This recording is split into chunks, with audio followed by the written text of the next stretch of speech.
ওই যে লাঠি টাইপের বা ওই যে ফ্ল্যাগ টাইপের ছিল, এটা হয়তো ভূতাহত লাগতে পারে, গুতো লাগতে পারে। আজকে গণতান্ত্রিক বাম জোটে বিক্ষোভ কর্মসূচি ছিল যমুনা অভিযোগ।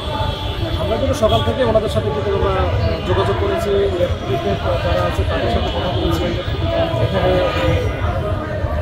রতন ভাই আছে, এখানে রোহিন হোসেন প্রিন্স ভাই আছে, ওনার সাথে কিন্তু আমি সকালেই কথা বলেছি এবং ওনারা বললো যে আমরা আজকে শান্তিপূর্ণভাবে করবো।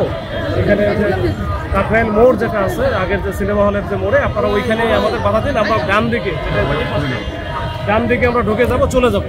তো আমি তাদেরকে বারবার সতর্ক করছি, ভাই আপনাদের মধ্যে তো অনেকেই থাকে খুব এগ্রেসিভ, আমরা যে ওইখানে যে আমরা তো হিউম্যান চেইনের মধ্যে দেবো, আমাদের কোনো ব্লকেট নাই। আপনারা আমরা যখন ব্লকেটটা দিয়ে হিউম্যান চেইন দিব, আমরা যখন দাঁড়াবো তখন প্লিজ হচ্ছে ধাক্কা থেকে করা দরকার নেই, আপনার ডান দিকে চলে যান, যেহেতু আপনার সাথে আগের থেকে আমাদের একটা সমঝোতা বা কথাবার্তা হচ্ছে। তো সেই প্রেক্ষিতে কিন্তু ওনারা আসলো, আমরা কোনো রকম ওইখানে দেখছেন যে প্রেস ক্লাব থেকে যখন বের হয় আমরা কিন্তু কোনো কিছু বলিই নাই, তখন আমরা জানি যে আমাদের সাথে কথাবার্তা ওইভাবে হচ্ছে। এখানে আসার পরে আমরা যখন এখানে সবাই চলে আসছি, আমাদের ফোর্স এখানে দেওয়া ছিল, ফোর্সকেও বলা হয়েছে, ফোর্স কিন্তু এখানে আসছে, আমরা দাঁড়াইছি। কিন্তু তারা দেখছেন যে আমাদেরকে ঠেলে এখন ওই যমুনায় যাবে। এখন সবাই যদি যমুনায় চলে যায়, যেভাবে কথা ছিল সেটাও যদি না হয়, তাহলে আমরা আর যাবো, একটু বাধা দিব, এটা তো আমাদের যদি সরে যায় তাহলে আমরা 144 ধারা জারি আছে, এখানে 144 জারি আছে, সব কিছুই আছে। এখন আমরা যেতে দেবো না। এই যে বাধা দিছি, এই বাধা দেওয়ার সময় যে তারা আমাদেরকে ঠেলতেছে, ঘুষি মারছে, দিলাইতেছে, এখন খোলাবান তো আর সব কিছু আটকায় রাখা যায় না, তখন এরাও হচ্ছে বাধা দিচ্ছে। এই বাধা দেওয়ার পরে এখানে একটা হিসিং হয়েছে, এই হিসিংটা হওয়া একেবারে অপ্রত্যাশিত। আমরা চাইছিলাম এটা একেবারে শান্তিপূর্ণভাবে এটা শেষ হবে বা চলে যাবে, এটা আসলে এটা হয়ে গেল।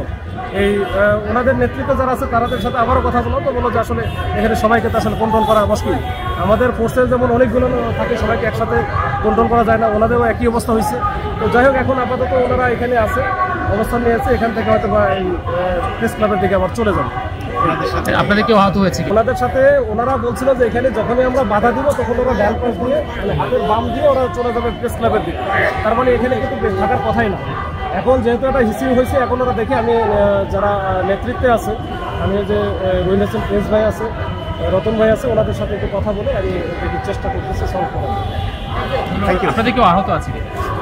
আমাদের আহত হয়েছে ওই যে ওদের কাছে তো অনেকের কাছে তো ওই যে লাঠি টাইপের বা ওই যে ফ্ল্যাগ টাইপের ছিল, এটা হয়তো ভূতাহত লাগতে পারে, গুতো লাগতে পারে। বড় কিছু না, ছোটখাটো কিছু বিষয় থাকতে পারে, এটা আমি এখনো বলতে পারি।